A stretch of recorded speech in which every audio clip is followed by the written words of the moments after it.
For me, the beginning is the selfish gene, so I cannot speak with you without asking about the selfish gene. Why is it selfish, and selfish is bad?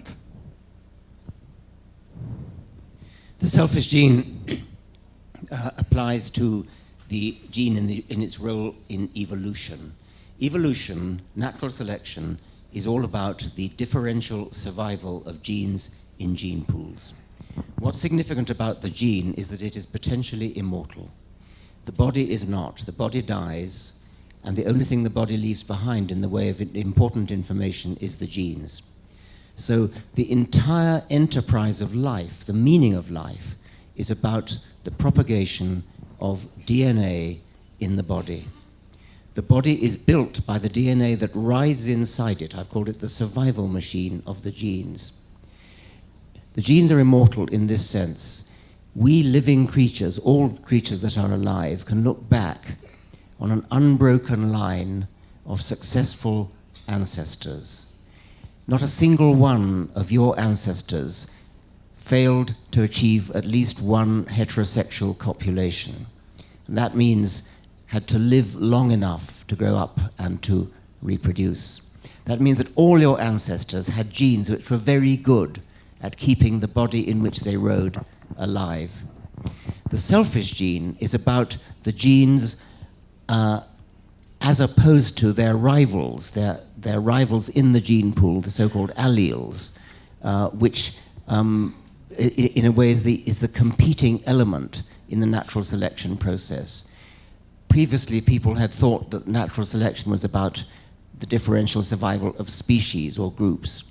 It's nothing to do with that. It's about the differential survival of genes, because genes are potentially immortal, and therefore the difference between a surviving one and a non-surviving one is of permanent, important import.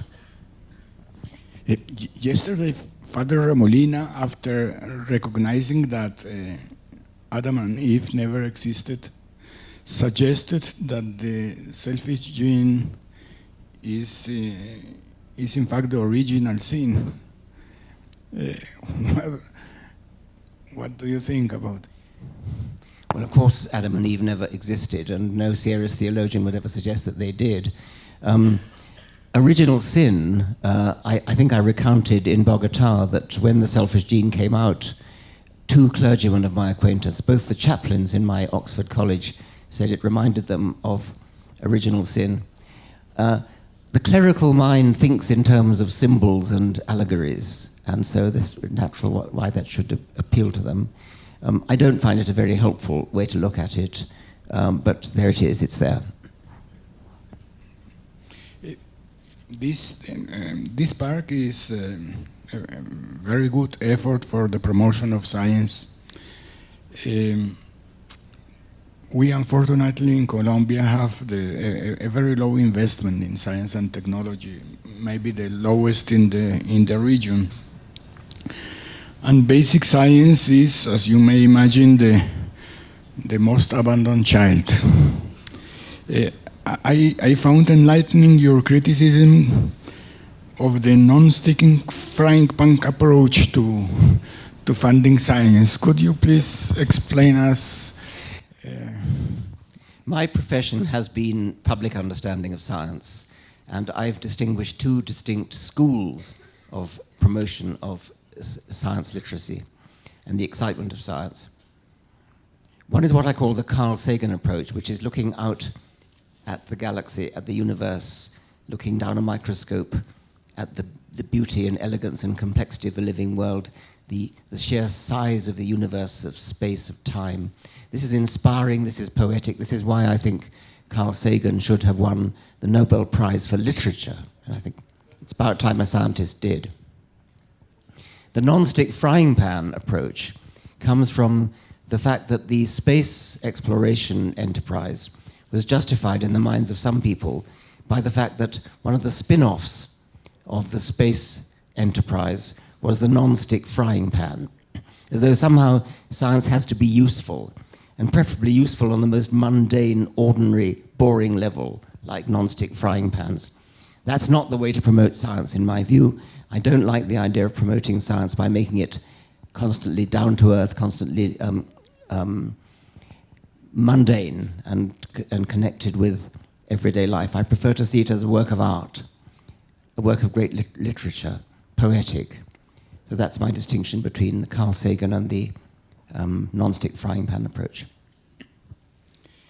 Thank you. Here, all these young people in Explora, I suppose, have problem fighting against pseudoscience, as you have done very brightly in your career. How do you distinguish? How do you help us to distinguish between pseudoscience and science? Is there a reason to doubt that good energy concentrates on quartz prisms when you put them under the light of the moon in Machu Picchu? Or, Yes. The English poet and writer G.K. Chesterton, a great Catholic spokesman, said, when people stop believing in God, they start believing in anything. And that's a very reprehensible step. What they should start believing in is science and reason and evidence-based thinking.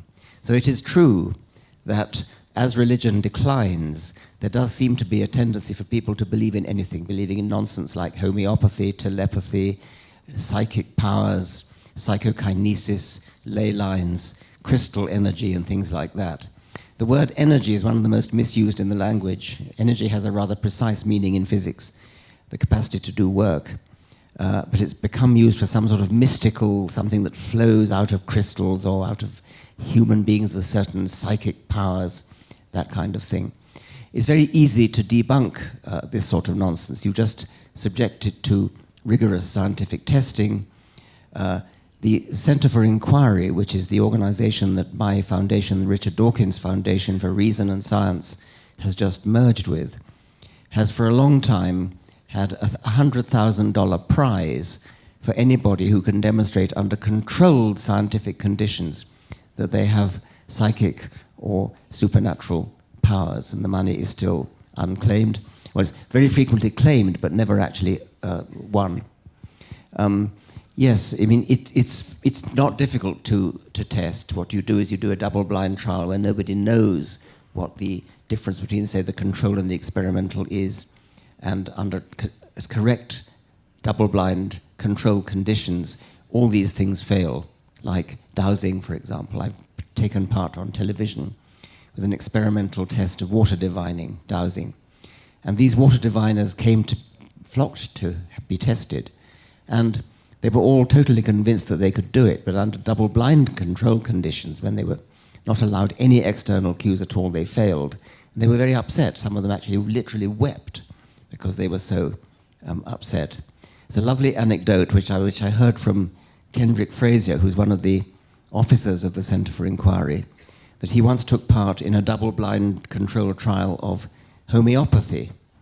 And when, as you might have expected, the homeopathic remedy failed, the homeopath who was conducting the trial said, "You see, this is why we don't do double-blind trials anymore. They never work."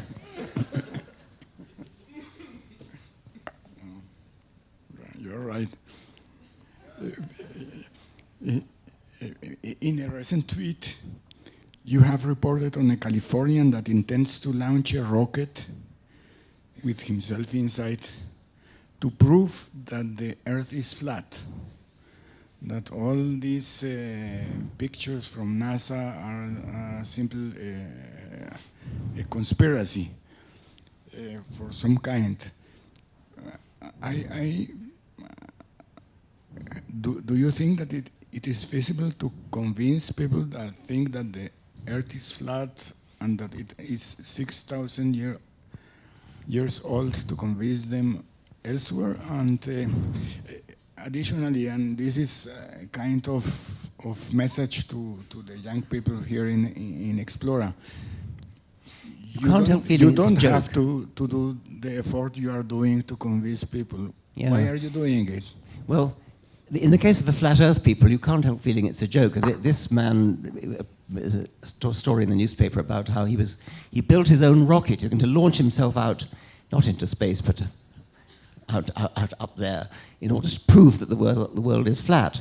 There's a thing called the Darwin Awards, which is given to people who die in the service of some idiotic idea. This is going to be a good candidate for the Darwin Award.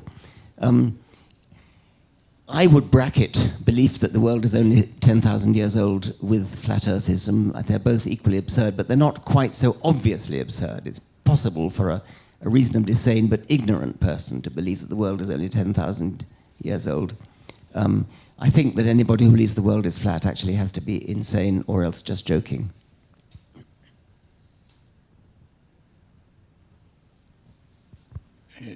You have said several times, and just a moment ago also, that Carl Sagan deserves a Nobel Prize in Literature. You must be aware that others say that you are the one that deserves it. Steven Pinker, in his excellent book, The Sense of Style, starts with an example of your book, then Weaving the Rainbow. Do you think that a scientific training adds to literature and to philosophy? So I'm not sure I quite understood the question. A scientific training, a scientific upbringing, adds something to literature and to literature, philosophy. Right, yes, because literature, because science is such a beautiful subject for poetic writing. I mean, what could be more poetic in a way than the contemplation of the expanding universe? What could be more poetic than the contemplation of a scanning electron micrograph of a mosquito's mouthparts, this incredible complexity and detail of this tiny entity, this is the mosquito's mouthparts, or the water bear, the tardigrade, the interior of a cell where things are moving like a factory. Machine tools are manufacturing proteins under the influence of RNA, which is under the influence of DNA. This is a tailor-made for great literature, for great poetry. And so, yes, I think that science is a wonderful vehicle for poetic literature. And Carl Sagan is a beautiful example of that. Jacob Bronowski would be another one as well.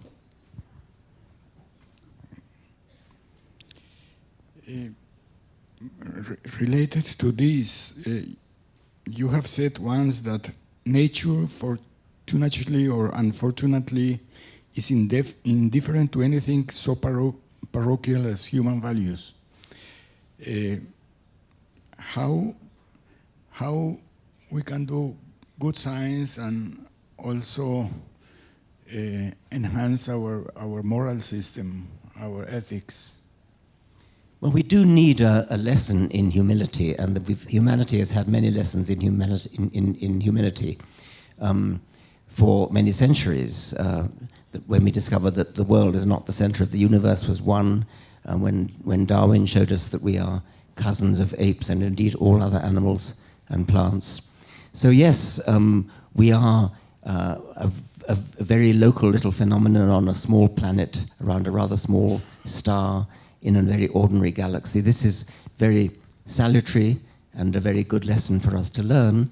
But of course, we do live on this planet. We do have local concerns. We do have our own human concerns, and science is very important on that local, limited scale. So we can combine both a sense of wonder at the size of the universe and how small we are in it, plus the needs that we have on our small planet and how science can help us in those needs.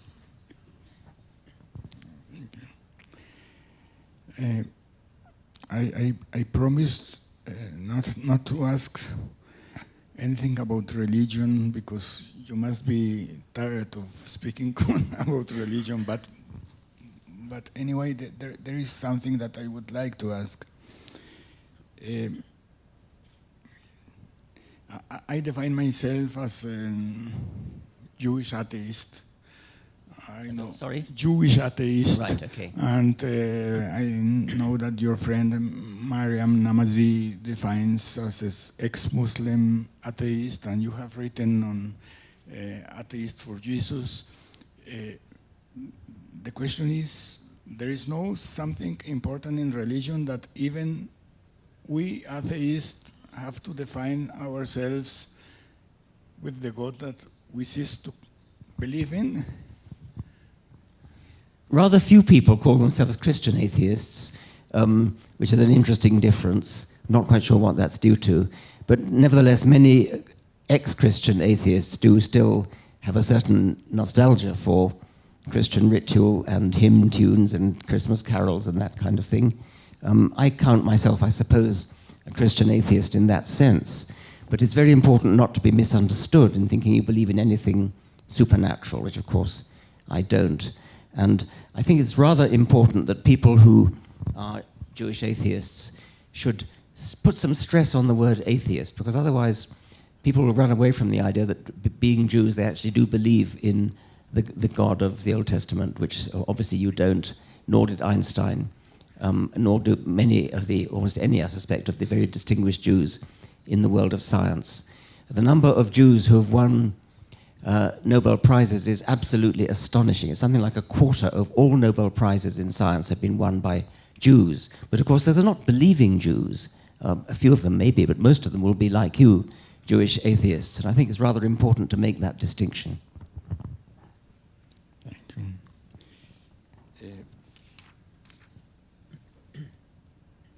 I would like another. I hope I am not abusing of your time, but I would like to clarify another thing, and to clarify to the public. You have said once that if you had to write a book called The Cooperative Gene, you will write exactly the same book with the same words. How comes that the selfish gene is exactly the same as well, the that's right. I mean, gene? that's an interesting paradox. I've emphasized many times, not just in The Selfish Gene, but in most of my subsequent books, that genes cooperate with each other in the sense that a major part of the environment against which a gene is naturally selected is the other genes in the genome, that's to say the genome of the individual. And that means, in the long term, the other genes in the gene pool of the species. So we're accustomed to the idea that natural selection favors animals and their genes against the background of their environment, whether they live in a forest or in the sea or in the desert or whatever it is. My point now is that a major part of the environment in which a gene is naturally selected is the other genes in the gene pool. Genes are selected for their capacity to cooperate with the other genes that they're likely to meet in a succession of bodies in a gene pool. And that means the gene pool of the species is a random reshuffling of the genes of the species, which means the genes that individual genes are likely to have to cooperate with in successive generations, in successive individuals. So the gene is both selfish in one sense and cooperative in another. And there's a large chunk of the book, The Selfish Gene, which is actually about the cooperative gene.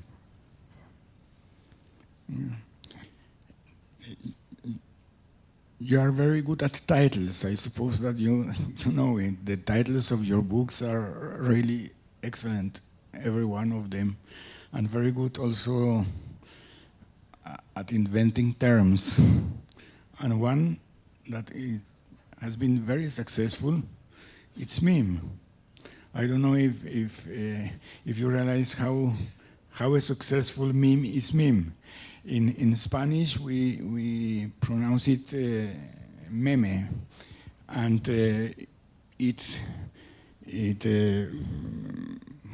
I think that it mutated a little bit in Spanish, and its meaning is as a cartoon, as a very successful cartoon.